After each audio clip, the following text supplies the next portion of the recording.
Hey, everyone who's been requesting the Minutes to Midnight review for the past, I don't know, 5, 6, 7 years. I heard you the first time.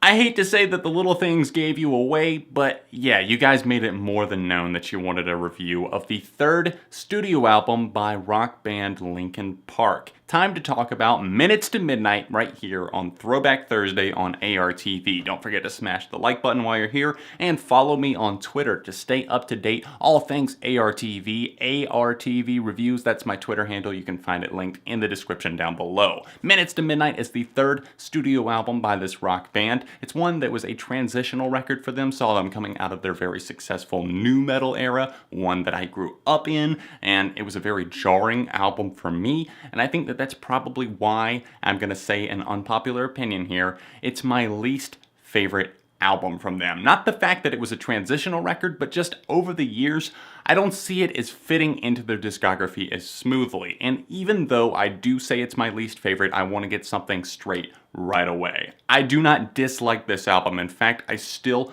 really love a lot of moments here. There's just a problem whenever it comes to some of the production, some of the songwriting just feels weak, and it feels like some of these songs are lacking a heart, which is weird because some of them have so much of it, like Hands Held High, just a haunting tune. It feels like it was sung by like a church choir backing it, just a cathedral type feel as Mike Shinoda, the rapper singer of this band, just really delivers some powerful bars and just really comes across like furious, and it's really nice to see him coming off that way. And the little things give you away, talking about Hurricane Katrina, the disaster there, and about how the government and George Bush, the president at the time, just wasn't doing enough to help. And it's a truly haunting tune that just has these powerful guitars, a nice guitar solo in there with Chester's vocals layered all over it. Just a hell of a tune. But then on the other side of the thing, you have ones that are just paling in comparison. There's some moments here that really just don't stand out that much to me, and I guess have faded even more over the years. Tracks like Shadow of the Day just feel like weak pop material, and then even with repeated listens, tracks like Bleed It Out lose their edge, even though I really do still like Mike on that track. He really attacks things. The riff on there just gets a little bit annoying and repetitive. I think the worst part about that track for me is the hook. It just gets grating to my ears, and I've heard several people say the same thing. So while I still really do love aspects of that track, there's just things that don't add up for me here. Now, when I say this was a transitional record, I mean that in the sense that they were coming off of those big hard-hitting guitar riffs, some faster drums, and that was just really driving their style. A lot of screaming. We're not really getting that here on this record. It's not really the rap rock thing like with Mike Shinoda and Chester Bennington trading back and forth anymore. The only track where I really feel like we truly get that is the single Bleed It Out. You've got songs like No More Sorrow that definitely see Chester unleash on his screams, and it's just like, whoa, okay, he's still really mad, and it's a different subject that he's talking about this time, so I'm kind of on board with this, but at the same time, I still feel like something's missing.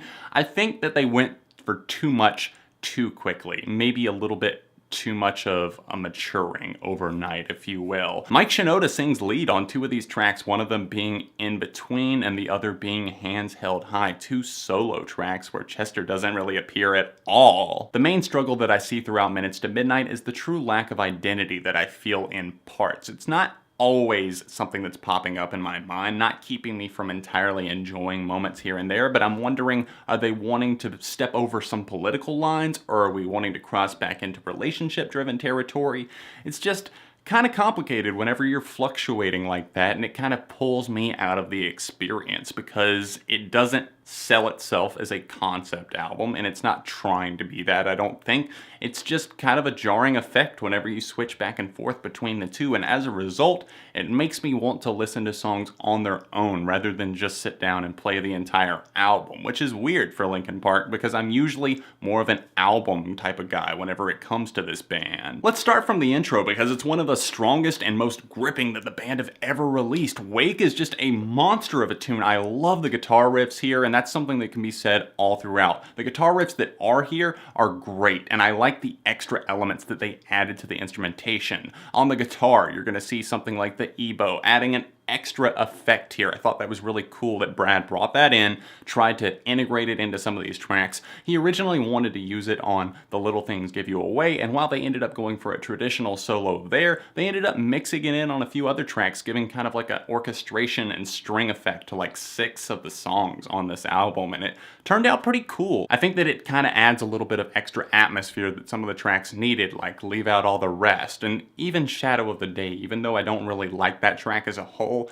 I can say that the instrumentation at least feels unique. Shifting back the focus to the guitar tones and stuff on this record and the patterns that are going on there, I already mentioned loving the solo on The Little Things Give You Away, but there's a fantastic little moment on In Pieces as well, a track that I already thoroughly enjoy. It's the next to last, just a back-to-back combo there packaged along with Little Things, 2 very hard-hitting tunes. I like what they're doing there, and this is the first time that we ever really saw solos, I guess, on a Linkin Park record. I had never really noticed it until somebody mentioned it to me. They were like, you know, this is the first time that Linkin Park ever soloed and ever integrated that into their music. And then I listened to like What I've Done, the single that I'm sure everybody has heard, especially if you ever watched Transformers. Linkin Park's the official band of Transformers, if you were not aware. What I've Done has a nice little solo in there. And while I was sick of that tune for a while, I've actually grown to love it again. I've welcomed it back into the family, and it's one of those tracks that I see as very personal and also very powerful and potent. We get a beautiful dedication in the form of Valentine's Day, an excellent track that Chester Bennington has stated multiple times is about the loss of his father and just spending the first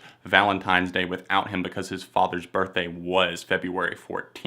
A lot of people mistakenly think this is about a love interest when in reality it is about his father, and I think that it could be a common mistake for a lot of these songs because it could go either way. It's open to interpretation. You see it however you see fit, but once you actually start to dig into it, it's clear that it definitely is about a close family member, in this case being his father. It's just a very hard-hitting tune. You see the anxiety and the pain that he's going through, the suffering as a result, not really knowing what to do with himself because he thinks that he should be happy, but in reality he can't be because this was his dad's day. It was something that was a tradition most likely, and I love that this track was included on the record. This bad boy can be a complicated listen, but if you pop open the little lyric booklet, read along, or else read along on Genius or something like that, I think that it's really cool to kind of pick apart some of the things that they threw in there because they wanted to get out more political messages instead of just being angry at something in general and not hating on their earlier works, because obviously Hybrid Theory and Meteor are my favorite records by them. If you've ever watched my channel, you probably know that, especially if you've watched any of my other Linkin Park reviews, but I'm just saying,